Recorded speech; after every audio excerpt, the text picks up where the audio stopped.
Hello there everyone, welcome back to another round of Slay the Spire.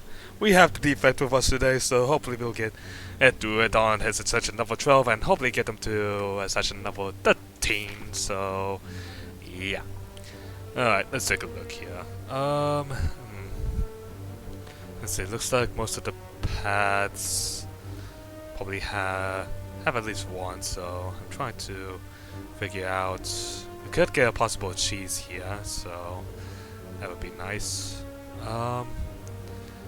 We also kind of want to get fights because the events aren't going to be in our favor for much longer, so I mean, I guess if that's the case, then we should probably take events, but at the same time, we need cards because we're the defect and we kind of need to, I think, 1, 2...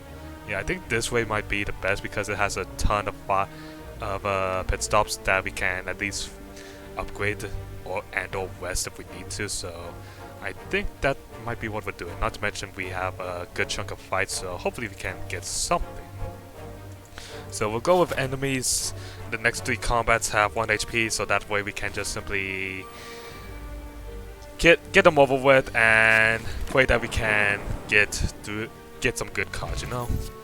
Defragment, okay, I already like it.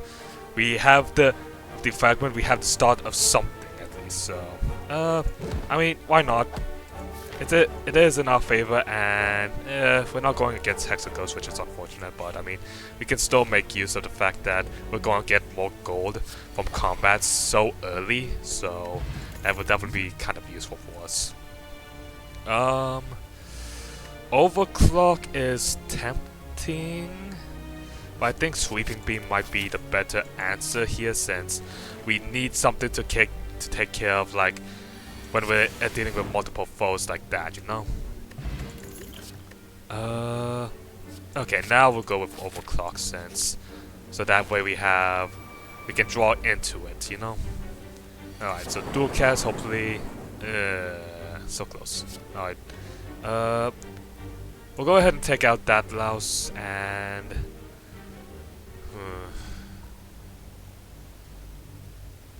let's go ahead and put up a zap so that way we can start weakening up the other one. So hopefully by when we get there we can maybe get a kill. I don't know. Definitely not in a good situation. Could try and go for the sweeping beam, but I don't think that's necessarily the best idea. So I think let's go with this Blessings of the Forge, put up a defense, and this way we make sure we don't die. We'll be drawing sweeping beam. We can kill off the other louse. Yeah, I think we're looking good. And we have the dual cast to finish off the other louse. Nice, just what we need. Steam Barrier is probably going to be our best bet since it's a free card and we can make use of it. Okay, so it's the triples. That is not exactly fun, but I mean, what can we do in this situation? So, Steam Barrier up, Zap, Defragment. I kind of want to use a skill potion on my next round when 2 of them are attacking, so that way we have an increased. We can try and mitigate more damage that way if we get a defend, so hopefully we'll get something. Chill is probably our closest thing. Yeah, we're gonna have to go for it, so let's go ahead and dual cast. Use Chill. Sweep. And we're close to killing one of them. Yeah, you know what, might as well just try and get this one down into range, so.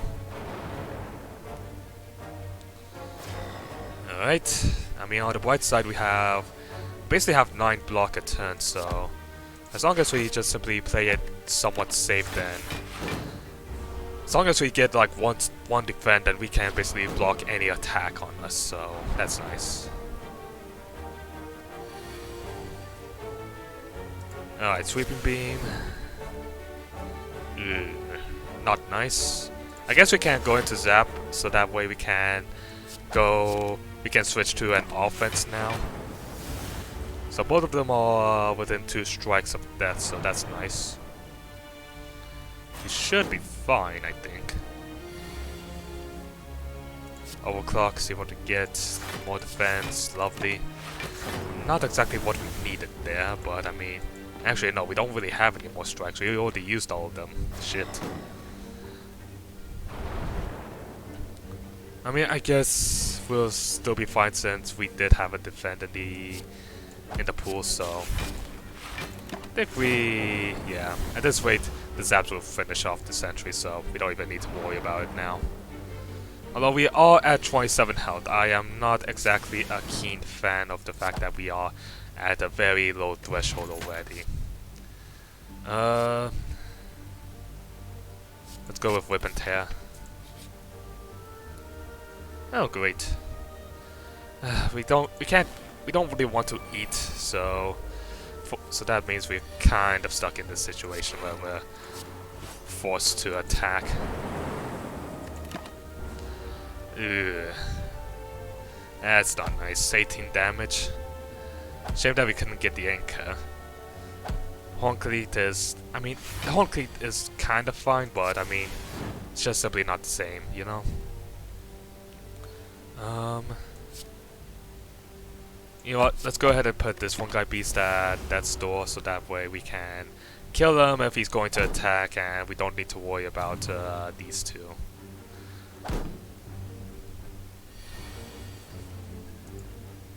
Come on, give me some attacks. Thank you. Hopefully we can finish off this one guy beast, and nope, wrong target, of course. Well, on the bright side, if we draw 3 strikes now, then the one guy beasts are dead. Oh, Whip and Tear. That works too. So that's our odd mushroom, but I mean, it's not exactly going to do as much good if we die, so I guess we'll be using these. It's a shame that we have to rest as instead of smith, because smithing is definitely much more preferable. But what can you do in these situations? Either you live and try to make it through, or you die for being greedy. And I know I have died multiple times for being greedy. Alright, let's go ahead and focus. Probably should have woken. Yeah, I don't think we actually had the power to wake him, so I guess we're just going to keep on waiting for our second zap. Because that's apparently what... Okay, here we go. This is a hand. I mean, at one point, while the dual cast will be nice, I think just simply going for the zap strategy might be the better play here, just in my opinion, because we'll be doing 8 damage a turn, and with 112 health, then and 18 and then going 4 is not exactly ideal, if you ask me. Alright, let's see about that colorless. Swift Strike, sure. Probably could have used that when we were going to wake him up, but whatever. Alright, yeah, this definitely will hurt, but what can we do about this situation? He's at a low enough health that using dual cats is actually kind of nice for us, and well, I mean, I'm glad that we at least have the meat on the bone, so I guess there's some good news in the world. So he's going to siphon us, but it doesn't matter, we have the zap necessary to just take him out, but I mean, we'll just kill him anyways. The Gremlin Horn. It's not exactly what I would call ideal here. We haven't really gotten any good cards, like no wares, no anything, nothing that can really help us to find our deck. I mean, Thunderstrike can be useful, but the problem is we don't exactly have a Thunder Engine just yet. Like, we don't have anything at the moment. This is... I mean, we could try and make a Thunder Engine, but grabbing Thunderstrike without the engine, it's like, putting the cart before the horse here. I think in this case, going machine learning is probably our best bet, since we could at least it's a powers that will give us some benefit at least. So defragment, sweep, rip and tear. Alright, we put some damage on the sentry, so we can hopefully kill one of them. Then we should be in a similar scenario, but I mean we don't have the chill, so it's not ideal. Alright, overclock. Go into turbo. Let's just go ahead and kill this one in the back, since I mean it's there. So one health as usual. Darkest Dungeon luck. My Darkest Dungeon luck has started to affect other games now. Like everything is living on one. And granted, some people could say that that's just simply me not doing the math correctly and trying to kill things when they're obviously not in range, but hey, I'm greedy like that. Sometimes you have to risk it for the biscuit, and sometimes the biscuit goes and eats you.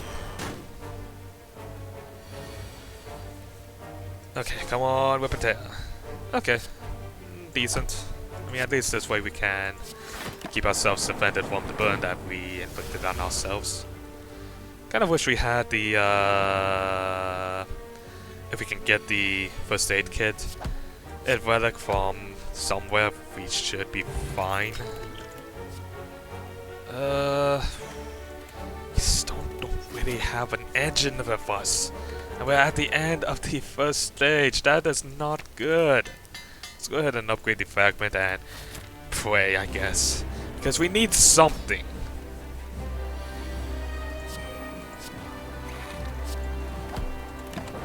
I mean, we could...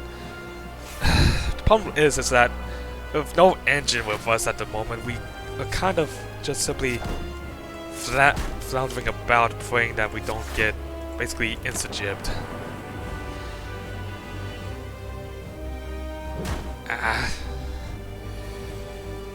Okay, sweep. Let's go ahead and revert him into cube form. Might as well use it.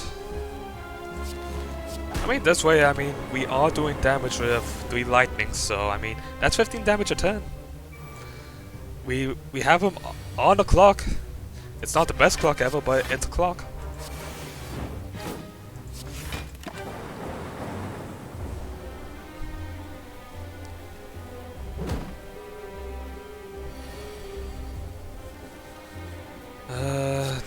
Defend. Turbo, defend. Woodcast. I mean, at least with the dual cast we got some damage going with the zaps, so that's nice at least. Rip and tear.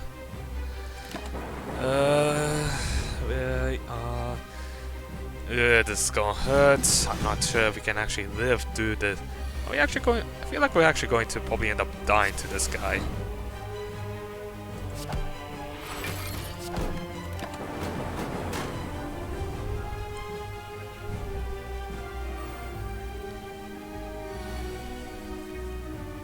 Alright, blessing.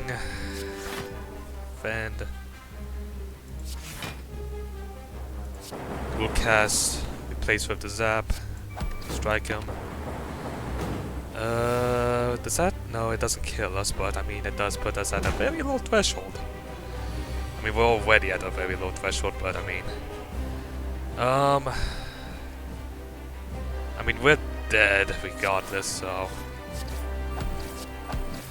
it's unfortunate, but I mean, we couldn't make any kind of engine, which was totally unfortunate. Like, we didn't get a storm, we didn't get more lightning generation, we didn't get ice generation. We got, I would say that the RNG kind of screwed us right there. Well, nothing we could really do. So, I hope you all enjoyed today's episode. If you did, make sure to hit that like button, comment down below, and hit that subscribe button, because it's you guys and gals that make this channel alive. I'll see you all next time. Goodbye.